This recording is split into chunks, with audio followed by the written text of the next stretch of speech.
Hi everyone, my name is Michael Sacoto. I am the Assistant Director of Career Development at Claremont Graduate University, and I'm just happy to be here today and kind of share with you all a little bit of what leadership is to me and what it might look like in the future for you. A little bit about myself, if we're speaking mostly to the high school population, I want to let you all know that I actually didn't graduate high school. I had a 1.8 GPA, and surprisingly enough, the principal of my school actually still let me walk, but I did not get my diploma. I was going through a hard time back then. My mother had passed away a year prior to me finishing high school, so I just, my mind wasn't in it. Moved on to the community college, and I was actually there for 4 years and even dropped out at one point. But here I stand today as an accomplished professional with a bachelor's degree, a master's degree, and currently now more than halfway through my doctorate program at Claremont Graduate University. So I share all of that with you because where you start is not where you're going to end. The road to success starts with the vision. And if you have this vision, do anything that you can to ensure that you accomplish that vision. I knew that when I did not graduate high school that was not going to be me the rest of my life. There is a such thing as people do blossom as they get older. That's just the reality of things. And sometimes individuals just don't fit into the blueprint of what the education system may want you to fit into. And I certainly was not that person that fit into this blueprint because of my personal hardships that I was going through. But here I am today, and yeah, really enjoying the work that I do. So as the assistant director at with the Career Development Office, I really have various conversations with graduate students on career awareness, career readiness, and career preparedness, which is everything that the Inland Health Professions Coalition does for students within the Inland Empire. And in fact, fun fact, I actually used to be here at the Inland Health Professions Coalition a while back, and I just have to say it's till this day still the most gratifying work that I've ever done in my life, and hopefully one day I can give back to the community in the way that I did when I was part of the Inland Health Professions Coalition. So let's talk a little bit about leadership. So what is leadership? I definitely want to start out by sharing with you all that leadership does not have a concrete definition. It's extremely fluid, it's flexible, it's dependent on the individual who is practicing this form of leadership. So for me, my definition of leadership, and again, this doesn't have to be your definition, my definition of leadership is an individual who equips those around them with the tools necessary to succeed. Now, when we think about leadership, we think about positions in the workplace.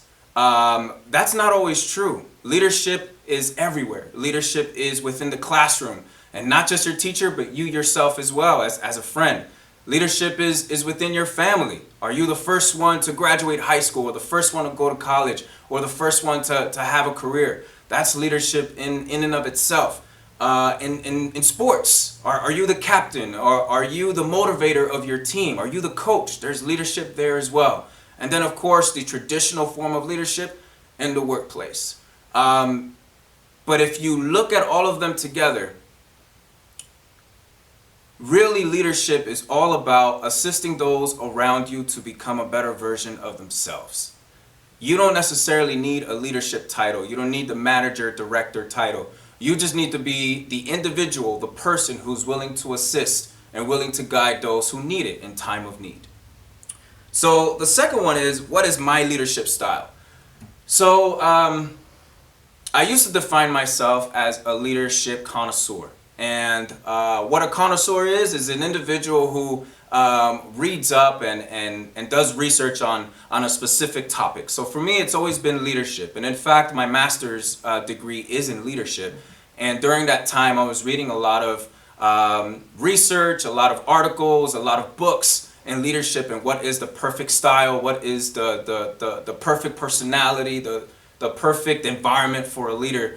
And while you're reading all of these, I noticed to myself that there really isn't a perfect leader. in many ways. It's all about the beholder. So for me, I came across one leadership style, and that's the servant leader. And a servant leader was coined back in, I believe, 1986 by Robert E. Greenleaf, and I still remember his name to this day. And it's a leadership style in which this individual leads from the back. Usually when we think about leadership, we think of someone leading from the front. In the classroom, it could be a teacher. In school, it could be the principal. In sports, it could be your coach. And in the workplace, it could be the manager or director, whatever it may be. But there's a form of leadership, and again, it doesn't have to be a title, of an individual who leads from the back. It's able to observe. It's able, actually leading from the back as well, is able to see the pathways that a lot of their colleagues are going on, and seeing how they can actually assist those colleagues in ensuring that they take the right path to accomplish all of those goals. And the main thing about servant leadership is that it solely depends on trust and building relationships. There's various other styles of leadership, transformative leadership, and just, I don't know, 12, 13 other styles. But to me, the servant leadership is what really resonated with me as a person, which makes complete sense because I work in the field of education. And for a lot of people who work in the field of education, you are providing a service to your constituents, to your students. So that's why servant leadership to me became actually my predominant style of leadership. So what are some characteristics that I look for in a leader?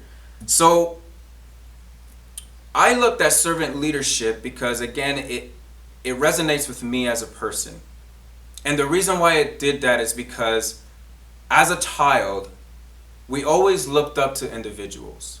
And those individuals, the reason why we looked up to them is because they had certain characteristics, mannerisms, some form of energy that they had.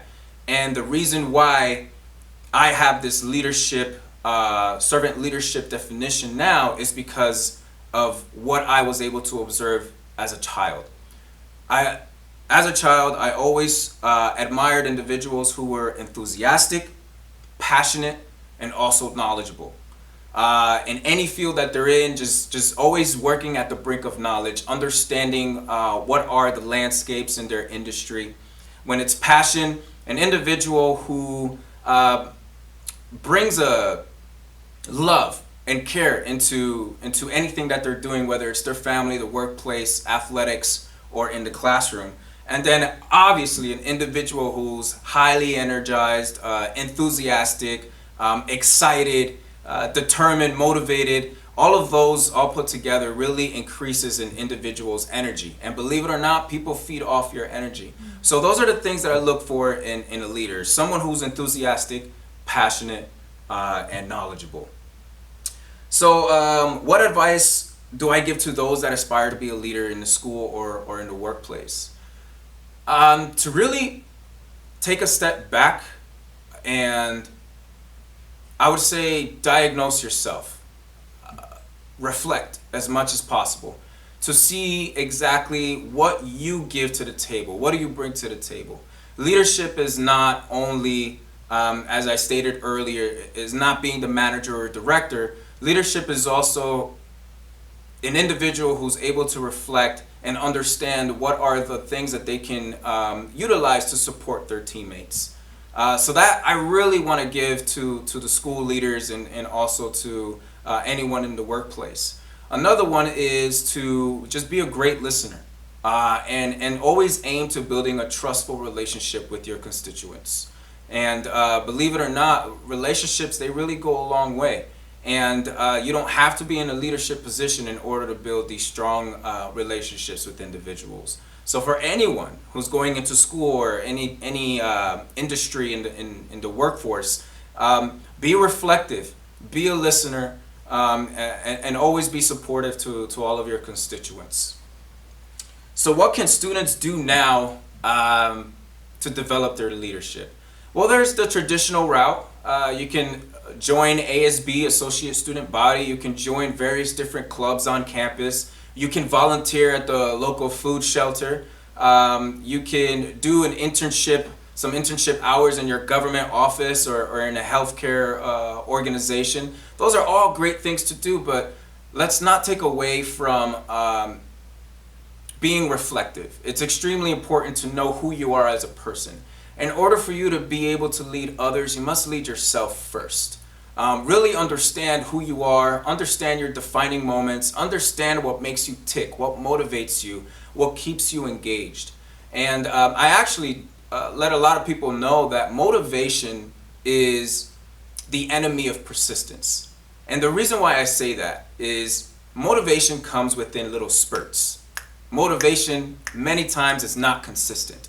And if you're an individual that waits to be motivated to execute a task or whatever it may be, then you won't be as successful as an individual, as an academic, or as a leader if you're waiting for the motivation to kick in. It's all about persistence. So definitely keep that always in mind, that persistence is key to everything. It's what gets you through the struggles. It's what gets you through the challenges. And for the college students, I really would like to let them know to begin to understand what professional associations or affiliations are. If you're in college and you're majoring in a specific subject, don't only go to the classroom. Really try to explore what's around in the community, leaders in your community that represent the field that you're studying. It's extremely important to always begin building those relationships. At my job, we call that strategic relationships. And leadership, and I'll go back to it again, it's not about positions or titles. It's about building trusting relationships with your colleagues, your friends, and also your family. Final thing, and just closing, I would like to just say that the road to success starts with a vision. If you don't know your vision now, that is okay. Not everyone knows what they want to do as a career. But everyone pretty much has a good insight of what type of lifestyle they want to live. So if you kind of already know what you want to live, then you have to kind of start building the road and make sure that you go down the right path in order to ensure that that future that you envision for yourself becomes a reality.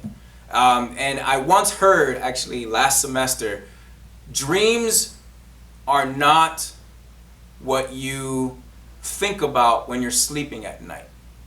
Dreams are things that keep you from sleeping at night. So thank you everyone. Michael Sacoto signing out. Bye.